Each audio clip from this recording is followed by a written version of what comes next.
I was actually atheist, meaning I don't believe in God. So I was purely reading for ammunition. Finished my PhD, and I felt good for a while, just like the decline. And it's like I was wondering what is the meaning of all of this, but I couldn't find the meaning of anything. I prayed. I felt this energy, and I just felt I was kneeling, and I just put my face to the carpet. And said, God, you are real.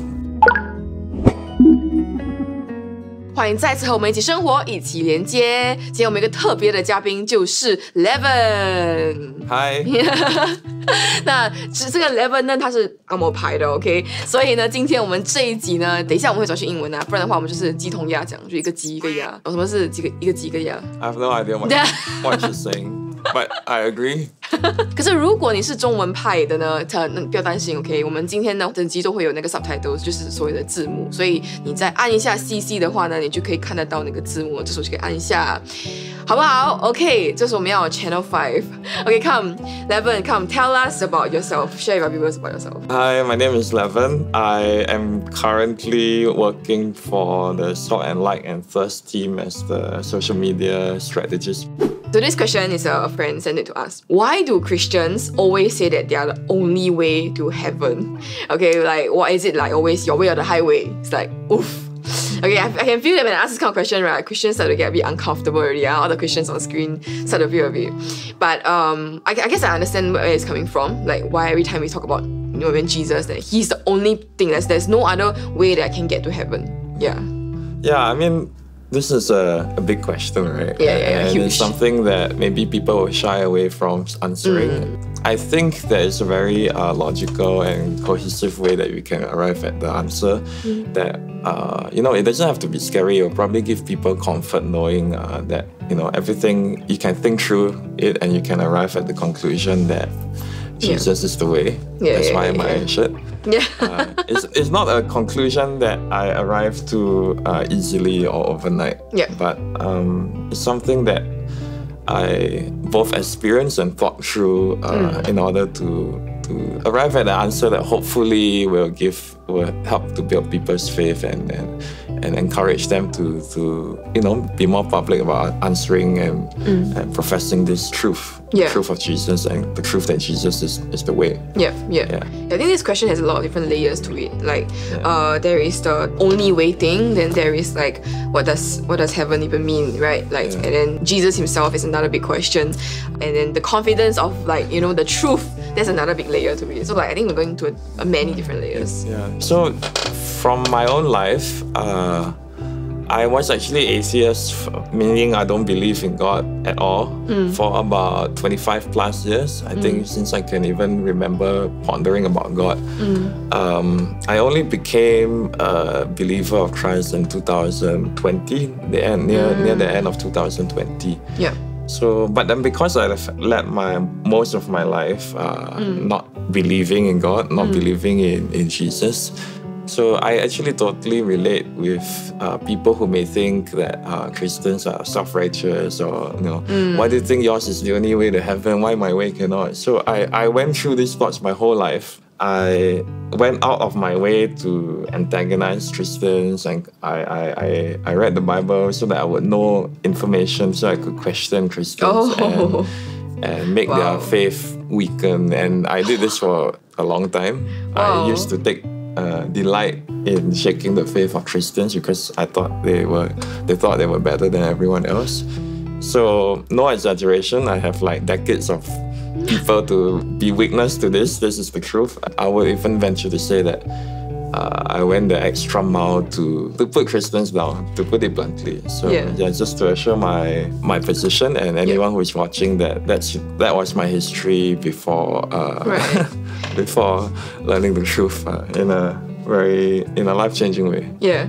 So when you were a non-Christian, you were atheist, right? Atheist, and when I'm feeling generous and I'm feeling lovey-dovey, I would be a hardline agnostic, but most definitely not Christian. In fact, I would even say anti-Christian. Anti-Christian, okay. What was your view on religion in general? Do you feel that there was a heaven? Do you feel what were you gaining insight on? I didn't believe in heaven, hell, or God, Jesus, so I was purely reading for ammunition. in that situation, in that context, like it's understandable as well because of how you felt towards Christians lah, you know. And I think that's something that can be understood in a sense lah. Yeah, I think I also experienced kind of like that in secondary school. Like not me in this situation, but like seeing other people doing the similar things. With all the things that you shared, right? Then what brought you to the point of a change, like to where you are now? From like kill all the Christians to like now wearing the Jesus shirt. Okay, I didn't want to kill all of them. I just wanted them to leave everyone else alone. Yeah. The reason why I share all this is because to give context that I'm not prone to supporting Christianity in the past. There's this big question that people ask, is God real? In order to answer the questions that proceed, like why Christianity is the way, we first have to answer the question, is God real? And there's no middle ground. There's either God is real, God is not real. There are only two answers. There cannot be like God is real sometimes, then sometimes he vanishes. That doesn't make sense, no logical sense. So verification brought me to the knowledge that God is real. I guess that's a little bit about my testimony. So apart from how I felt about religion and God, everything, I always led my life my own way. In my mind, I was like, in order to compensate people's like bias or prejudice against me, I'm going to work extra hard. Right? So I did music for a while, and I worked very hard and together with the band, and we did really well. So I thought, if I can just reach there, I'm going to feel good. But I feel like there's a hole in my life or something. What's the meaning of life? Why are we even doing all these things? But these thoughts actually lead me to feeling really depressed, and to the point where I really wanted to jump out the window. And I'm not exaggerating, so I really wanted, like, okay, there's no meaning in life, let's just die. So I really pondered about it, and the scary thing was that I was indifferent to it, like, because I became an absurdist along the way. So absurdist is based on the philosophy that life has no meaning. So you create your own meaning. So by right, if you are free to create your own meaning, you are liberated. Right? You're free because you just do whatever you want and create your own life meaning. But I couldn't find the meaning of anything. So I thought, I'm going to create my own meaning of life by deciding to end it and on my own terms. So but it didn't feel good. You feel detached, but you also feel sad that everything you do has led to this moment of life has no meaning. Because you put in so much effort, you did so much, you achieved, Thinking you would feel good. Correct. But all I just felt was depressed. And anybody who goes through depression will know that you can't really easily escape it. It's not like you feel sad and then it disappears. It's a perpetual, it's almost like an existential crisis that doesn't go away. So after this point, I didn't care about God. I didn't bother. Until there was, I think, one day where I was looking out the window and I was thinking, wow, it might be nice to just hit the concrete and it's like, it's over. Like today's the day kind of thing. It's done. But then something in me thought, I tried everything else and it's led to this point. It can't be that great. So I decided, okay, maybe I'll just pray for the first time. Wow. Nothing to lose. Right at the edge of death, you thought of that? I've already decided, like, I want to die already. Might as well. But I just thought, just pray and then see what happens. And, pray and die. Literally, right? Like, okay. Because you're talking to this, I don't know. Maybe after you die, you see this I don't know. person. I didn't even think. I was like, I just give it a try. Right. That's all. I prayed. I just said, like, God, I don't know if you're real. I don't think you're real. But if you are real, just show me. Show me that you are real, and I will reconsider my position. And I just want to know that you're real. I just want to know that I'm not alone. Right. And because I feel alone now. So I just, it was a very sincere prayer. Like, even though I didn't know I was talking to air, right? But it's from the heart. Like, and I don't know, I just felt compelled to end the prayer, like, in Jesus' name I pray. Jesus, don't know if you're there or not. Okay. Yeah, but in Jesus' name I pray, whatever. Amen. Right. Wait, so but of all the prayers that you could have made to all the different sources, you have chosen to make to this Jesus that you've been... Yeah, which I rallied against, right? Yeah. It's like the more you have, the more you remember this name. But I mean, what made you remember this name at that point of time? I mean, in that moment. Although I thought I didn't like Christians, and I didn't believe in God up to that point, I did remember thinking, number one, from what I read of the Bible, and I didn't read the whole thing, it makes logical sense because it's a very cohesive story that, now I know God wrote the story, but it's very cohesive. There was a reason why Jesus had to come. I believe not in Jesus, but I believe that if people were to lead their lives according to what Jesus said, that the world will be better. It's just that I thought it's fairy tale. But if I had to pick a faith that was the most consistent from start to finish, and that gave a reason why we needed a Messiah, that everything was kind of supported in the text itself. So logically, without hard thinking, without spiritual thinking, I thought it makes sense. So academically, logically, that looks pretty good. It looks good. Yeah, looks good. Yeah, I'm a fan of the logical explanation of the need for Jesus, but too bad it's not real. But if it was real, it'd be really cool. So that was my approach. But I do not know. I mean, now I know. But when I made the prayer, I just instinctively said if God is real, I would want it to be like that, like what I read. Right. Yeah, because it makes the most sense. It's clear. It's love and it's graciousness. And I think as humans, we value these things. Whether or not you believe or not, you value those things. And it's all there. Yeah. So that's why I decided, Okay. If you got nothing to lose, you go to the extreme end, which is my life, right? You go to the extreme end and you try praying to the thing that you condemn the most, right? Because why not, right? Yeah. But that's quite bold of you. Honestly, if I've been scolding someone, I would not be daring enough to go and approach that person. But that was a bold prayer. And I mean, I guess the mentality is probably also if this is really true, maybe this is the best time to experience it also at the lowest part of your life. I did pray again. If you are real, please show me in a way that I cannot deny logically, experientially, emotionally. Just give me something that I can know for certain. There is no doubt that you are real. And I said, God, if you can do this for me, I will follow you and I'll give my life to you, because if you can show me you're real, then I will live, right? And because God is real, right? But I just need to know. So after I made that prayer, that's when things really I look back and I was like, it blows my mind, right? Yeah. A few days later, I was just walking downstairs and then in the void deck. And then as I'm walking, thinking about, I should get my kopi C kosong. Suddenly, I look up and I saw this glowing green orb light thing floating in the middle of, in front of me. Wait, what? And I was looking at it, and then the light exploded. It just boom. Boom, and then the light washed over, and it's I was stunned, right? The first instinct, the cynic was laser pointer. And then the laser pointer don't float like an orb, right? Then it exploded in my eyes, and then I quickly ran home, and I was like, oh no, what's happening? Wow. But I still didn't believe. I was like, okay, wow, my imagination is getting quite power. I level up my delusion power. Getting higher. This delusion is getting deep. I said, okay, God. Not sure of delusion, please continue showing me. You got my attention if you're real.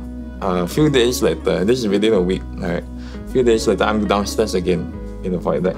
And this time I'm ready to I'm in the right frame of mind.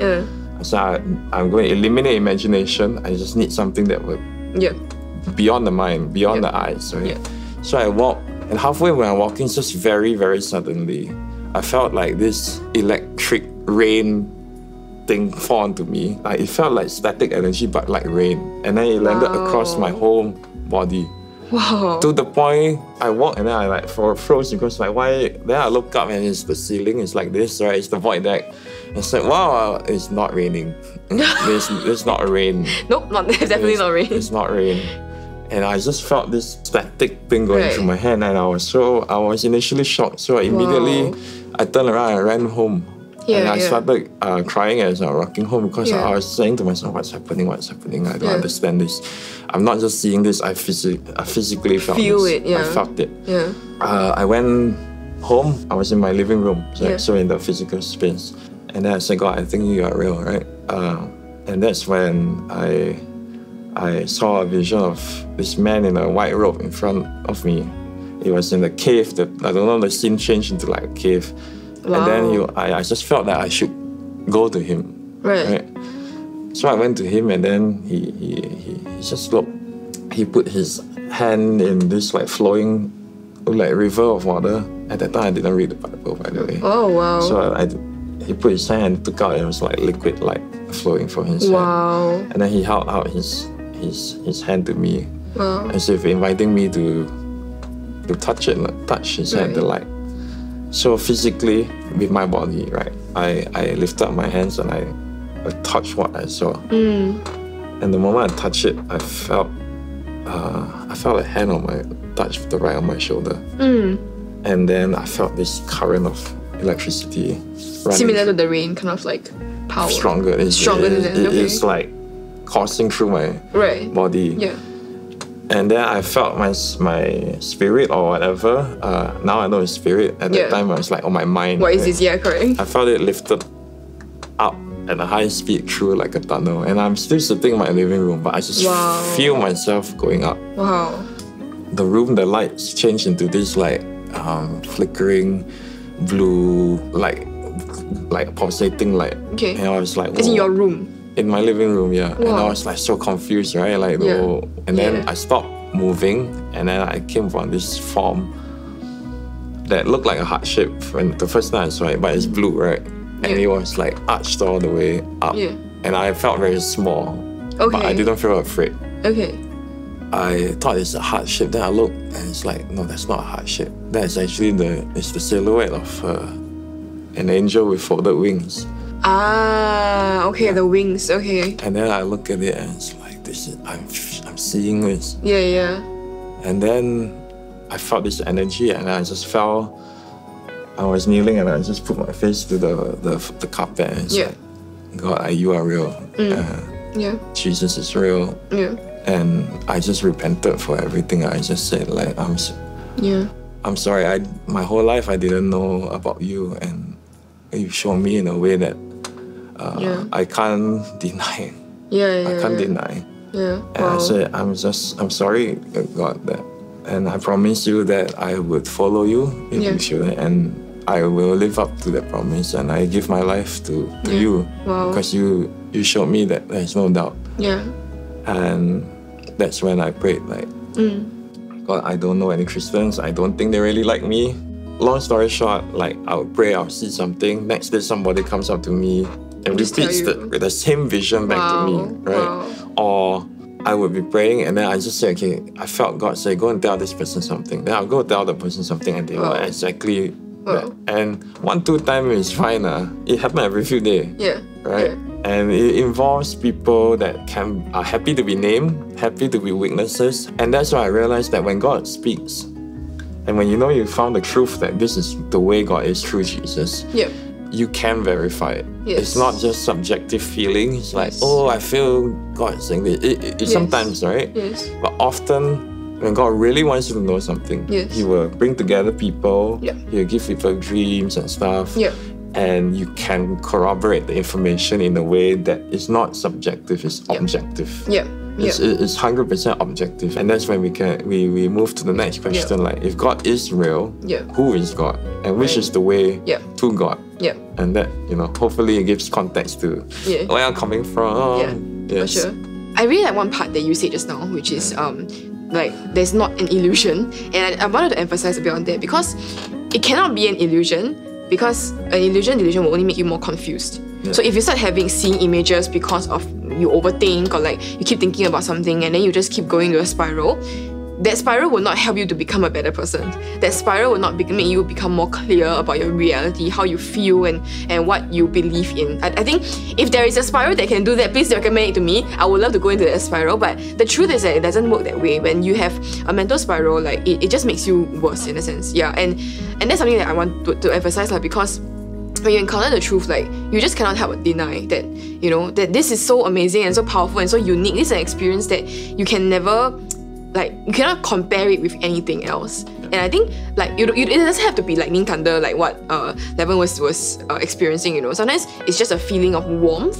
Sometimes I hear my friends experiencing, like, you know, it's just a feeling of peace that you just cannot explain it. And that kind of peace is exactly the kind of peace that tells you that Jesus is the way and the truth and the life, the one that can help you, and the one that is the only true God. And that kind of experience is something that you cannot use anything to engineer, and to maneuver, or like to make yourself feel that way. Because if you can make yourself feel that way, then every one of us don't need God already, right? If we can make ourselves feel that way. And that's why I think that why Christianity is so unique, because not just because of the teachings, but also because of the experiences that it brings. Yeah, and it's so different fundamentally. I think we all say that, like, okay, religions seem to be the same, right? We all just do good, we just love people, and we just be happy, you know, with life.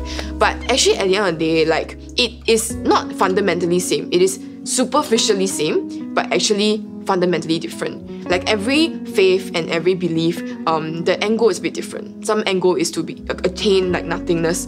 Some end goal is to attain good deeds, for example.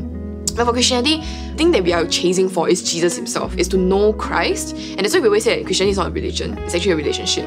And that's why it's so important that it's not about you having a logical understanding of, oh, okay, Christ is the only truth and the way in life, but it's an encounter with the one who is chasing after you. And when we think of Jesus and God, the reason why it's different is because we're talking about objective truth. Yep. Whether or not I had chosen to accept Jesus, his peace that he offers me externally into me, right, through the Holy Spirit, but whether or not I had chosen this or not, or exercise my free will and go my own way, Jesus will still exist. God is still exists, and God is, like, he's the King of Kings, the objective standard. And that's actually a lot of what Christianity is about, in the aspect of acknowledging God as objective truth. I mean, God cares about how we feel, but it's not about how we feel God should be like. God is going to be God, the same, yesterday, today, forever.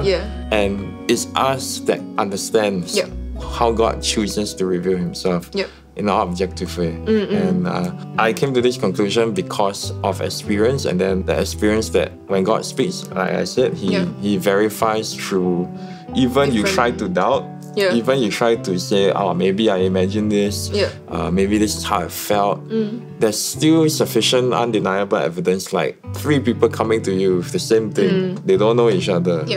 Or like you had a specific dream about something that's going to happen, and then it happens in exactly the same way, and somebody else has a similar dream, something like that, right? I call it the triangulation of data, right? Wow. Meaning, like, big term. When you are just not one person, and it's beyond 2. It's not like we've talked each other into believing, which is not. Which is what I used to think Christianity is. You talk like, hey, you know, God is real, God is real, and everybody just kind of everybody all God is real. Right?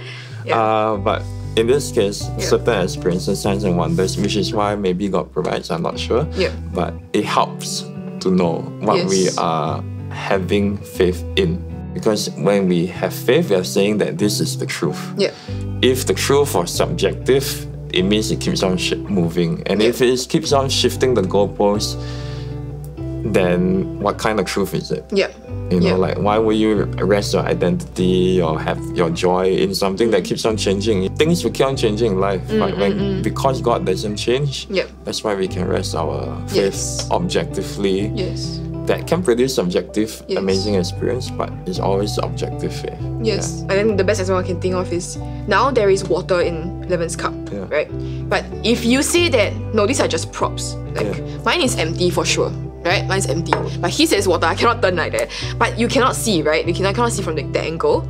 But if you want to feel that there is no water in the cup, there's nothing I can do to convince you that there's water in the cup because you want to feel that there's no water in the cup. Yeah. But the truth is that there is. And if you overturn, that's it. You want to try? No, please don't. But yeah, it doesn't change it. It doesn't change it. And if it does change it, I'm scared. Yeah. Because then what is real anymore? We don't know what is reality, and that's scary, right? Yeah. Because reality is only one, and that's the truth. So I really like what you said. There's only objective truth. Why do we want to get into heaven? Heaven is a place of relationship. Yes. And I think there's only meaning in answering this question or understanding this question if you understand why you want to go to heaven and why you are pursuing that. It's always relational. Yeah. I'm going up because I'm not going down. Right? Yeah. Everything relates to each other, and that relationship is what creates meaning. Yeah.